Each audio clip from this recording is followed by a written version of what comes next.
This is Inside Indiana Business Radio for the afternoon of Thursday, July 17th, 2025. I'm Alex Brown.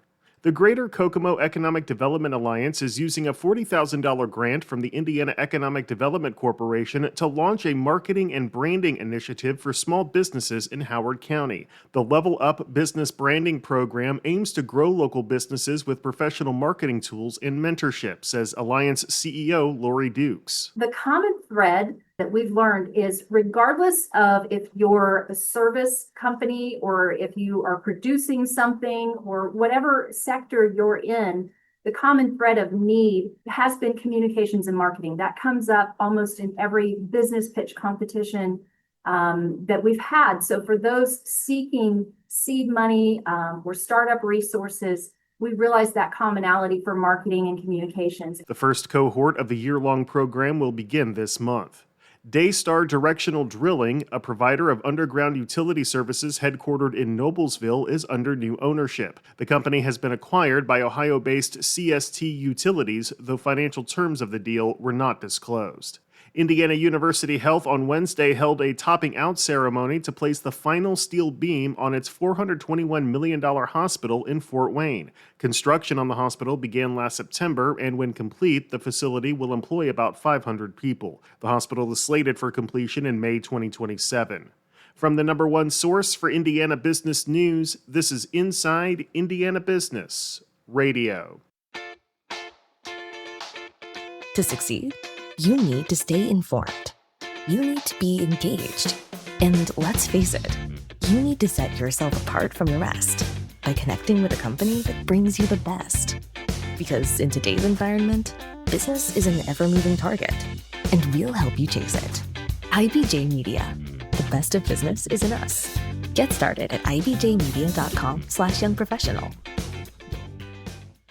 Hundreds of millions of dollars in federal education funding Indiana receives for teaching and learning could be rolled into block grants and distributed to schools to spend with minimal requirements, under a plan presented by officials on Wednesday. The state plans to submit a waiver request to the U.S. Department of Education in the coming months, seeking to consolidate the money it receives under the Every Student Succeeds Act, commonly known as Title funding. This money supports specific programs related to professional development, after-school care, English learner education, and more. Under the state's request, the specific federal program requirements associated with each grant would be eliminated, both for the state and local districts.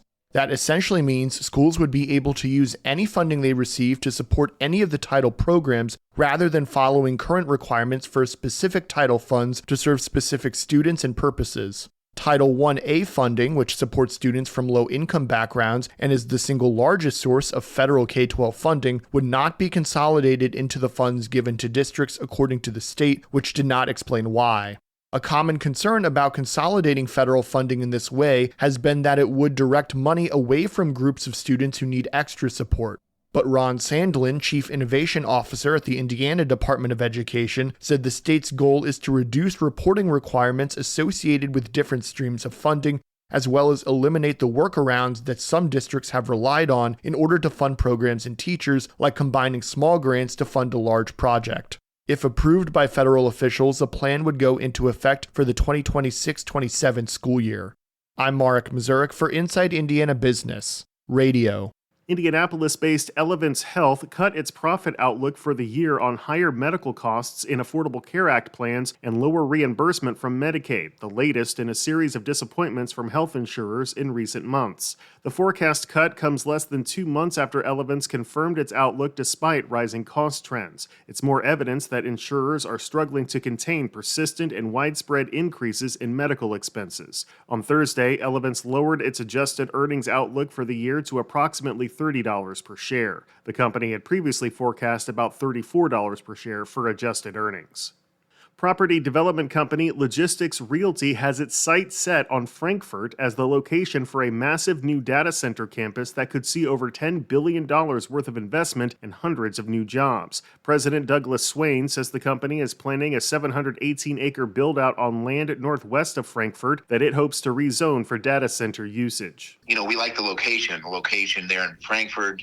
We like the location, outside, just off I-65. There's a a big tech corridor that's going on and being developed there up and down 65. We're close to Purdue University. We're close to Indianapolis, the Indianapolis market itself for labor that would support these data centers. Swain says the goal is to build and then lease the approximately 7 million square feet to an unnamed tech giant who would operate the center. Indiana Office of Entrepreneurship and Innovation leader Brian Schutt is this week's guest on the Business and Beyond podcast with Gary Dick, presented by PNC, a weekly conversation with high-profile Hoosiers in business, sports, and entertainment, and beyond. Available now from your favorite podcast provider. I'm Alex Brown for Inside Indiana Business Radio.